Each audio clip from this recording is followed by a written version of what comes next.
So in 2014, my sister and I went to the Will Rogers Museum in Claremore, Oklahoma. As we were talking, we both expressed the desire to drive Route 66 and decided that for my birthday in 2015 we would take a week and drive from Tulsa to Santa Monica. We rented a convertible Mustang and set out. I'm going to break the trip into the road trips that are doable in one day from Tulsa to Santa Monica. I have driven the other direction up to Rolla, Missouri, and have made stops in St. Louis, Springfield, and Chicago. But I'll have to finish up those instructions when I've finished driving that part of Route 66. We will start in Tulsa in the Blue Dome District. There's a lot of shopping in this area, as well as the Woody Guthrie Museum, Kane's Ballroom, and the Tulsa Theater on the north side of the railroad tracks. As you leave Tulsa on Southwest Boulevard, you will come to the historic Route 66 Village. This is a quick stop with an oil derrick and the Meteor 4500 train. The next stop is at the Bristow Train Depot and Museum. This is one of those places I didn't know about when I drove Route 66.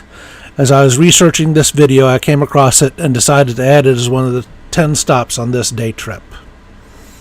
Stopping in Stroud, you can eat at the Rock Cafe. This restaurant and its owner, Don Welch, were the inspiration for the character Sally Carrera in the movie Cars. Memorabilia from the movie is in the restaurant. In Davenport, Oklahoma, you can spend some time here looking at the large murals that have been painted all around town. Some great sights to see here. The first classic motel I've included on Route 66 is the Lincoln Motel in Chandler.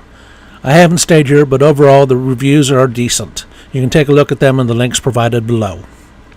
The Route 66 Interpretive Center was closed as we passed through town. It was too late in the day for us to go in, but I plan to make it back there one of these days.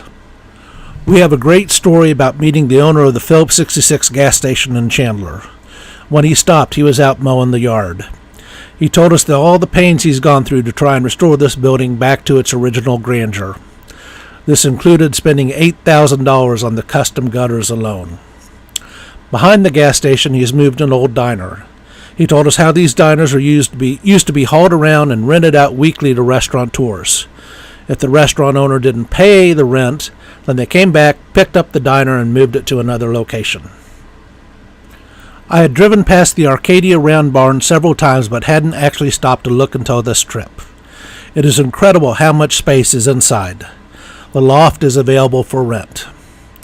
The last stop on this section of Route 66 is Pops, and if you can't tell by the name, you have a large selection of soda pop available.